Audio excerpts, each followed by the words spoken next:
ஜாதி படுகொலை, தீபக் ராஜா கொலை வழக்கு அப்படின்னு போயிட்டு இருக்கு. இந்த கொலையில என்ன நடந்தது, எந்த ஜாதி இதுல மையமா இருக்கிறாங்க? இல்லை, இது இந்த இந்த இந்த கொலையை வந்து பார்த்தீங்கன்னா ஜாதி கொலைன்னு சொல்றதை விட ஜாதி வெறி கொலைன்னு சொல்லலாம். யாருக்கு பிரச்சனைனா அந்த ஜாதியில் இருக்கக்கூடிய சில சில்வண்டுகள், ரவுடிகள், கூலிப்படைகள், அந்த ஜாதிகள் இருக்கக்கூடிய ஜாதி வெறியர்கள். தீபக் ராஜா மேல 7 கொலை வழக்கு இருக்கு. தீபக் ராஜா சாதாரண ஆள் கிடையாது. அது தீபக் ராஜான்னு சொல்லக்கூடாது, ரவுடி தீபக் ராஜா தான் சொல்லணும்.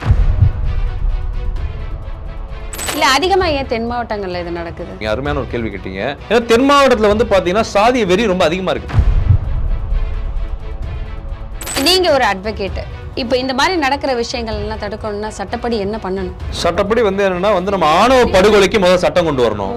சாதி வெறி படுகொலையை ஒடுக்குவதற்கு நம்ம வந்து அரசு வந்து இயந்திரங்கள் இரும்பு கரம் கொண்டு அடக்கணும். காவல்துறை சிறப்பாக செயல்படணும். மாநில அரசும் வந்து இது ரொம்ப சீரியஸான மேட்டரை எடுத்து சட்டங்களை வந்து அமல்படுத்தணும்.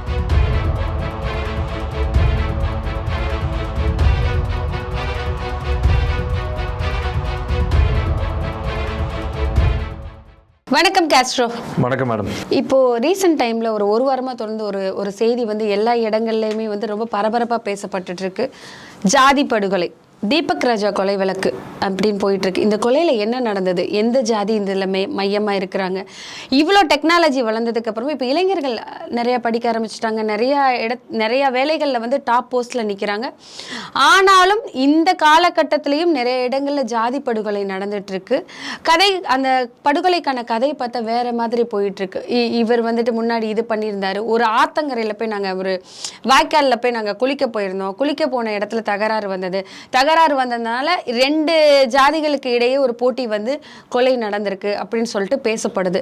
இதை நீங்க எப்படி பாக்குறீங்க? இல்ல, இது இந்த இந்த கொலையை வந்து பாத்தீங்கன்னா ஜாதி கொலைன்னு சொல்றதை விட ஜாதி வெறி கொலைன்னு சொல்லலாம். தென் மாவட்டம், தமிழ்நாட்டில் தென் மாவட்டம் வந்து ஆணவ படுகொலை நடக்கக்கூடிய பூமின்னு சொல்றாங்க. அதுக்கடுத்து ஜாதி வெறி பிடிச்ச பூமின்றாங்க, கலவர பூமி. அங்க வந்து பாத்தீங்கன்னா வெட்டருவா, வேல்கம்பு, அருவா சுத்திரோடி தான் சுத்திக்கிட்டு இருப்பான். அங்க வந்து ரத்த அருவோடுலாம் பேசுறாங்க.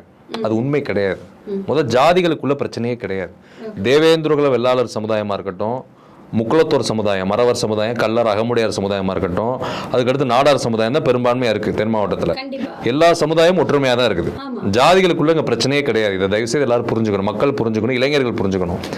யாருக்கு பிரச்சனைனா அந்த ஜாதியில் இருக்கக்கூடிய சில சில்வண்டுகள்னா எப்படி சொல்றதுன்னா ரவுடிகள், கூலிப்படைகள், அந்த ஜாதிகள் இருக்கக்கூடிய ஜாதி வெறியர்கள். ஜாதி பற்று இருக்கிறது வேற, அது எல்லா சாதிக்குள்ளுமே ஜாதி பற்றுன்னு இருக்கும், எல்லா சமுதாயத்துக்குள்ளேயும் தமிழ்நாட்டில். ஆனா ஜாதி வெறி தான் பிரச்சனை. இந்த ஜாதிய வன்மம், ஜாதி ஆதிக்கம் தான் பிரச்சனை. அப்ப அந்த ஜாதி ஆதிக்க சிந்தனை கொண்ட இந்த வெறியர்கள், ரவுடிகள், கூலிப்படைகள் இவங்க தான் அடிச்சுட்டு நாடுறானுங்க. தயவுசெய்து இதை புரிஞ்சுக்கணும். இப்ப தீபக் ராஜா கொலையை பார்த்துக்கிட்டீங்கன்னா தீபக் ராஜா மேல 7 கொலை வழக்கு இருக்கு. தீபக் ராஜா சாதாரண ஆள் கிடையாது. அது தீபக் ராஜான்னு சொல்லக்கூடாது, ரவுடி தீபக் ராஜா தான் சொல்லணும். அப்படிதான் வந்து செய்திகள்ல வெளிவந்தது, செய்திகள் நீங்களே பார்த்திருப்பீங்க. அப்ப தீபக் ராஜா மேல 7 கொலை வழக்கு இருக்குது. அப்புறம் பாத்தீங்கன்னா நீங்க சொன்ன மாதிரி வந்து இந்த ஆத்துல வந்து ஏன் ஆத்துல இல்ல ஒரு வாய்க்கால்ல குளிக்க போனதுல நீ ஏன் ஆத்துல ஏன் ஒரு வாய்க்காலுங்கிறது பொது சொத்து தான், நாங்க யார் வேணாலும் எங்க வேணாலும் போய் குளிக்கல, அதுல என்ன தகராறு வந்தது? இல்ல, இப்ப என்னன்னா வந்து ஆத்துல வந்து குளிக்க போறப்ப நீ எந்த வாய்க்கால குளிக்க வரன்றப்ப வாய் தகராறு ஆகுது. அப்ப அந்த முதியவரும் பேரனும் கொலை செய்யப்படுறாங்க. அதை தொடர்ந்து வந்து அதுக்கு பழியா வந்து அவர் சொந்த உறவினர் வந்து இவரை கொலை பண்றாரு. இந்த பகுதியில் இந்த செஞ்ச கொலையை செஞ்சவனை கொலை பண்றாரு. அதுக்கடுத்து அதன் விளைவா வந்து அப்படியே தொடர்ச்சியா வந்து பழி கொலையா தான் அது போய்கிட்டு இருக்குது.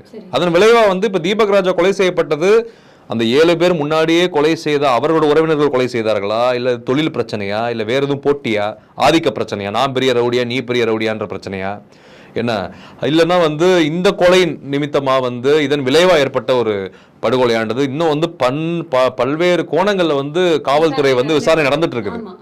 அப்ப நம்ம இது முடிவுக்கு வர முடியாது. விசாரணையில என்ன தெரிய வருதோ, சார்ஜ் ஷீட்ல என்ன சொல்ல வராங்கன்றதுல இருந்து தான் நமக்கு தெரிய வரும் யார் வந்து கொலை செய்தார்கள். இப்போ வந்து கைது கூட பண்ணியிருக்காங்க, ஒரு 8 பேரை நம்ம கைது பண்ணியிருக்காங்க, 5ல இருந்து 8 பேர் கைது பண்ணியிருக்காங்க. இப்ப நான் என்ன சொல்றேன்னா, ஏன் வந்து இதை வந்து சாதிய வந்து படுகொலை நம்ம சொல்றோம்? இது வந்து ரொம்ப தப்பு. சாதி வெறி பிடித்த சிலர் தான் இருக்கிறான், எல்லாரும் கிடையாது. இன்னைக்கு நிறைய பேர் பாத்தீங்கன்னா தேவேந்திரகுல வெள்ளாளர், முக்குளத்தோர் சமுதாயம், நாடார் சமுதாயத்தை எல்லாம் படிச்சு தொழில் வெளிநாடுகள் போயிட்டான். நல்லா படிச்சவன் வெளிநாட்டுக்கு போயிட்டான், நல்லா படிக்காம அறவரையா படிச்சவன் ஏதோ ஒரு ஐடி கம்பெனி எதுக்குள்ள வேலைக்கு போய் ஒரு மாசம் 10-15 சம்பாதிக்க அளவுக்கு போயிட்டான். இப்ப நிறைய பேர் அப்படி இல்லை. ஆனா வந்து பாத்தீங்கன்னா இன்னும் வந்து அந்த சாதிய உணர்வுகள் வந்து ஊட்டப்படுது. அது காரணம் வந்து இந்த கூலிப்படைகள். தென் மாவட்டத்துல பெரிய பிரச்சனை என்னன்னா கூலிப்படைகளை வந்து அரசு வந்து இரும்பு கரம் கொண்டு அடக்கணும். அதை அடக்க தவறி இருக்குதுன்னு தான் உண்மை. கூலிப்படைகளோட தொல்லை இருக்குது, ரவுடிகள் எல்லா சாதிலையும் இருக்கிறான். அப்ப இவர்களை தான் நம்ம அடக்கணும், ஒடுக்கணும். நீங்க நல்லா புரிஞ்சுக்கோங்க, நீ ஜாதி பெருமை பேசுனால எந்த பிரோஜனமும் கிடையாது.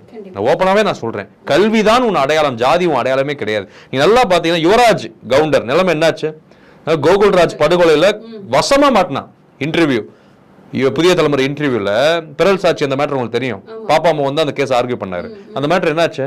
இப்ப யுவராஜ் கவுண்டர் நாங்க கெத்து நாங்க அப்படின்னு சொல்லி அதை வேலையை பண்ணான்.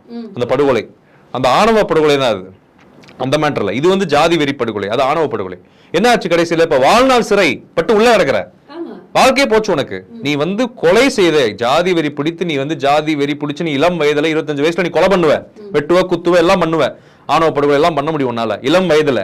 ஆனா நீ சிறை சென்ற பிறகு வாழ்நாள் முழுக்க நீ வந்து நரைகூடி உடல் தளர்ந்து வாழ்க்கையில நோய்வாய்ப்பட்டு அந்த அச்சு சோறு தான் நீ சாப்பிடணும் சிறைச்சாலையில.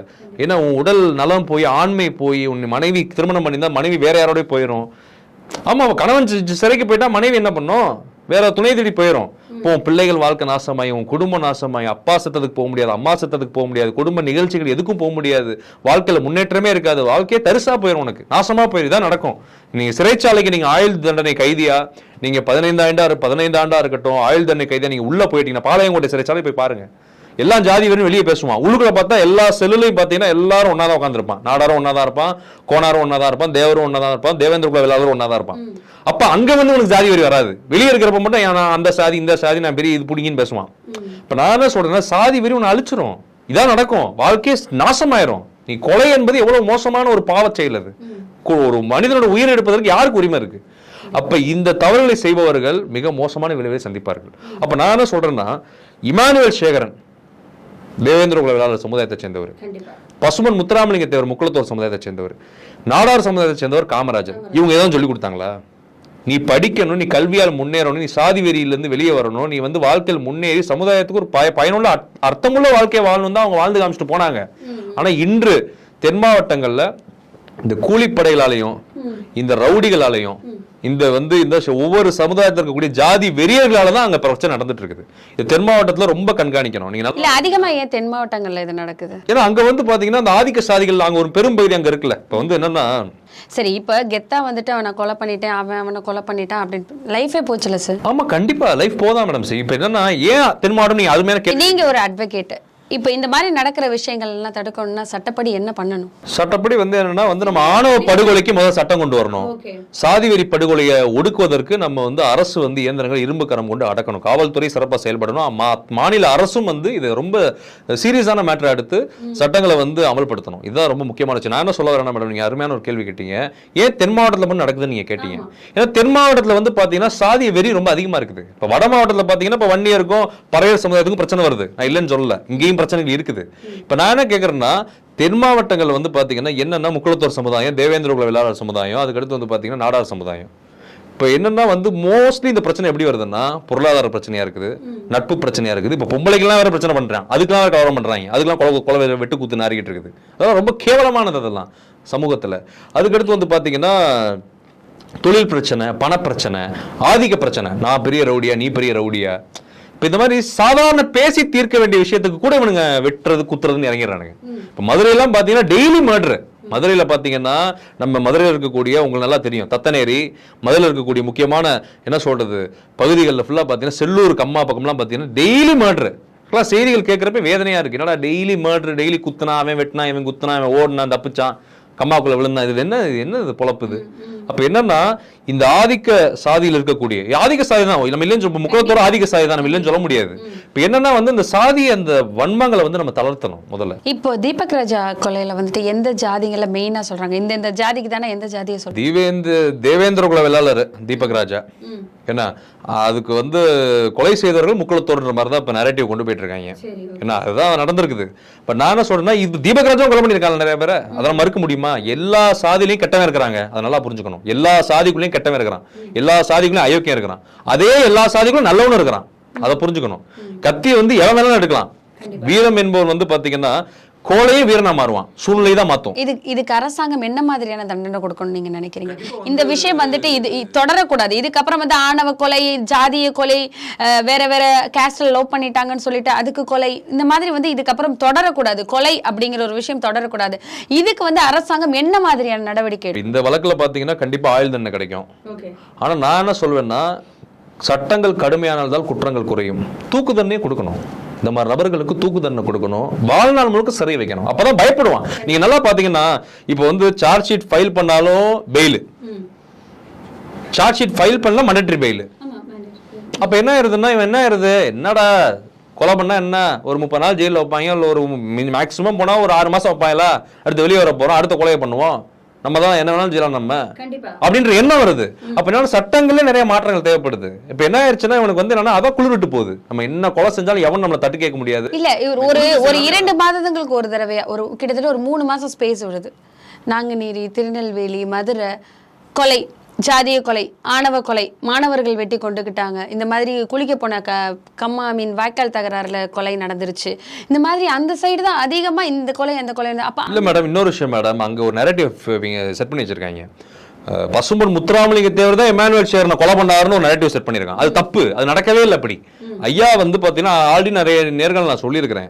ஐயா வந்து அந்த பீஸ் கமிட்டி மீட்டிங் போறாரு, அங்க வந்து சின்ன ஒரு சலசலப்பு ஏற்படுது, இவர் மரியாதை கொடுக்கலன்ற மாதிரி பேச்சு வருது. அதுக்கப்புறம் வந்து ஐயா வந்து இந்த மாதிரி வந்து நான் வந்து வயசுல மூத்தவன், சின்ன வயசு பையன் என்கிட்ட கத்துறான், எனக்கு ரொம்ப வருத்தமா இருக்கு, இந்த பையன் புரிஞ்சுக்க மாட்டான், அன்பா தான் பேசுறாரு.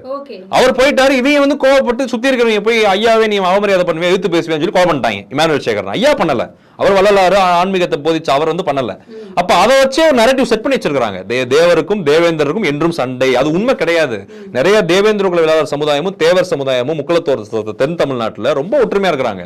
இன்னைக்கு பாத்தீங்கன்னா ஐயா குரு பூஜைக்கு இமானுவேல் சேகரன் பேரை ஏந்தி தேவேந்திர குல வேளாளர் சமுதாயம் வந்து கலந்துக்கிறாங்க. முக்குளத்தோர் பசும்பொன்ல வந்து கலந்துக்கிறாங்க. இதே மாதிரி அவங்களும் போறாங்க இமானுவேல் சேகரனுடைய இதுக்கு நினைவு நாள் அனுசரிப்புக்கலாம். யார் தேவர் சமுதாயம் போகுது. அப்ப அப்படிதான் இன்னைக்கு நிலைமை இருக்குது. ஆனா இவங்க என்ன பண்றாங்கன்னா அந்த ஜாதிய வன்மத்தை அந்த அந்த அந்த நெருப்பை வந்து அந்த கனலை வந்து அப்படியே என்ன சொல்றது பத்தி எரிய விடுறாங்க. எரிய நெருப்புல எண்ணெயை ஊத்திக்கிட்டே இருக்காங்க. இது ரொம்ப ரொம்ப பெரிய தப்பு. ஏன்னா வந்து சாதிய ஆணவம், சாதி வெறி மனிதனை வந்து மிருகமாக்கும், மதவெறி மனிதனை சாக்கடையாக்கும். இதுதான் உண்மை. இதை நீங்க வந்து இதுதான் சொல்றீங்க. என்னன்னா இதுக்கு என்ன முக்கியமான விஷயம் என்ன பண்ணணும்னா, சமத்துவ, ஜாதி ஒழிப்பு, சமூக சீர்திருத்த கருத்தியல்களை கொண்டு போய் அங்க நம்ம விதைக்கணும். பெரியார், அம்பேத்கர், மார்க்சிய கருத்துக்களை கொண்டு போய் அங்க விதைக்கணும். அவனுக்கு முற்போக்கு சிந்தனைகளை கொண்டு வரணும். கல்வியை நோக்கி அவனை நகர்த்தணும். ஏன்னா அவனை வந்து படிப்பை நோக்கி நகர்த்தணும், நூலகங்களை நோக்கி நகர்த்தணும். இன்னும் சரியான வந்து புரிதலை ஏற்படுத்தணும். சாதி என்பது வந்து ஒரு கட்டமைப்பு, ஒரு பார்ப்பனை கட்டமைப்பு. அது வந்து ஒரு இமேஜினேஷன். அது நீயே பிடிச்சி தொங்குற, அதை நீ பிடிச்சி தொங்க கூடாது.